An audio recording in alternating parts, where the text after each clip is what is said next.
उत्तर भारत के एक दूर दराज गांव में, जिसका नाम था बेलपुर। वहां एक पुराना कुआं था जिसे लोग भूतों का कुआं कहते थे। कोई नहीं जानता था ये नाम कब पड़ा, लेकिन हर बच्चा, हर बूढ़ा जानता था कि उस कुएं के पास जाना मना है। गांव के बुजुर्ग कहते थे, उस कुएं में कुछ है जो जिंदा नहीं है मगर मरा भी नहीं। एक बार वहां से पानी निकालने गया एक नौजवान लड़का, राकेश, कभी वापस नहीं आया। बस उसकी चप्पलें कुएं के पास मिली और कुएं के अंदर से आती थी एक अजीब सी गुनगुनाहट जो इंसानी नहीं लगती थी। 20 साल बाद शहर से एक रिसर्च टीम आई। 3 लोग, आयुष एक हॉरर यूट्यूबर, नेहा एक कॉलेज की रिसर्चर, सौरभ उनका कैमरामैन, उन्हें ग्रामीण कहानियों पर डॉक्यूमेंट्री बनानी थी, और बेलपुर की भूतों का कुआं उनकी लिस्ट में टॉप पर था। बेलपुर के सरपंच ने मना किया। कई लोग उस कुएं में गए हैं, कुछ लौटे ही नहीं, जो लौटे वो पागल हो गए। आयुष ने हंसते हुए कहा, सरपंच जी, ये सब अंधविश्वास है, हम सिर्फ रिकॉर्ड करेंगे और निकल लेंगे। लेकिन सरपंच की आंखों में जो डर था वो मजाक नहीं कर रहा था। टीम ने दिन में कुएं की कुछ तस्वीरें लीं। दिन में सब सामान्य लगा। एक टूटा फूटा कुआं जिसके चारों ओर की जमीन सूखी और बेजान थी, जैसे जमीन भी उससे डरती हो। रात को 12 बजे जब पूरा गांव सो गया, तब तीनों चुपचाप कैमरे और टॉर्च लेकर कुएं की ओर बढ़े।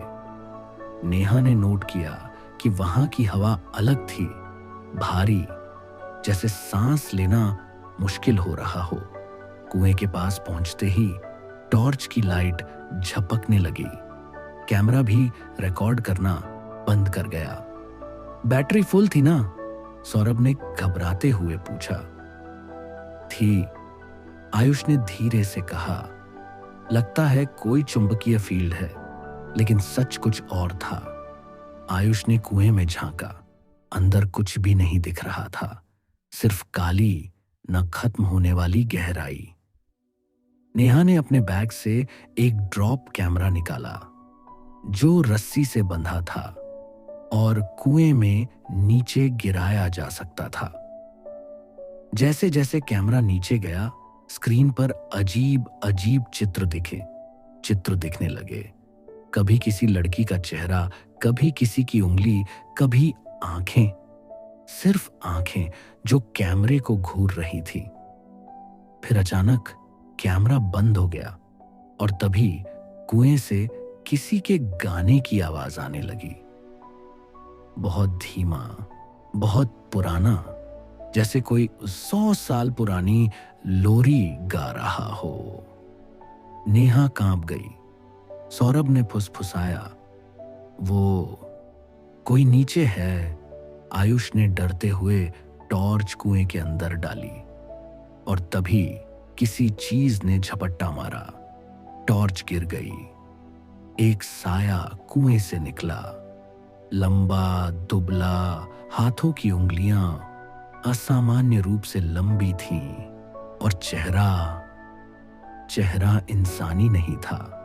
वो जैसे किसी ने इंसान की खाल पहन रखी हो, लेकिन उलटी। तीनों भागे। नेहा गिर पड़ी। सौरभ उसे उठाने गया, लेकिन उसकी टांगें जैसे जमीन में गड़ गई थी। आयुष दोनों को खींचते हुए ले गया। जब वे किसी तरह गांव लौटे तो तीनों बुरी तरह कांप रहे थे। अगले दिन नेहा को गांव की एक बूढ़ी औरत मिली, दादी अमरावती।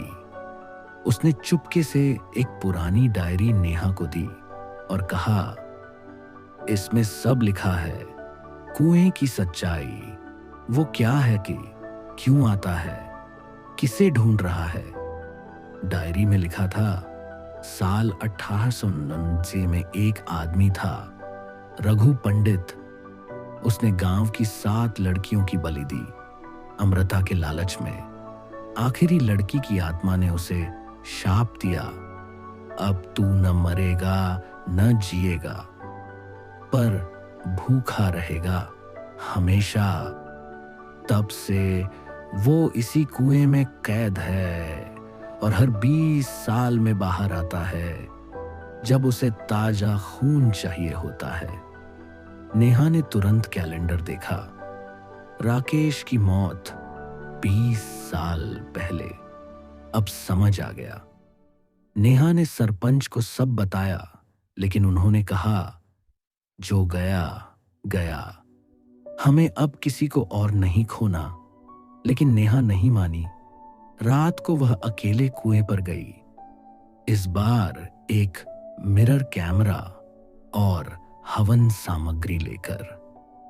उसने डायरी से पढ़ा कि उस आत्मा को उसी तरह मारा जा सकता है जिस तरह वो अमर हुआ था, अग्नि से। जैसे ही वो कुएं पर पहुंची, अंधेरा काला धुआं बनकर उसकी ओर बढ़ा। उसने मंत्र पढ़ना शुरू किया, हवन कुंड जलाया, कुएं से चीखें आने लगी। फिर एक आकृति बाहर निकली। वो था रघु, अब एक अधमरा राक्षस जैसा बन चुका। उसने नेहा की ओर झपट्टा मारा, लेकिन तब तक अग्नि जल चुकी थी। नेहा ने पूरा हवन कुएं में डाल दिया।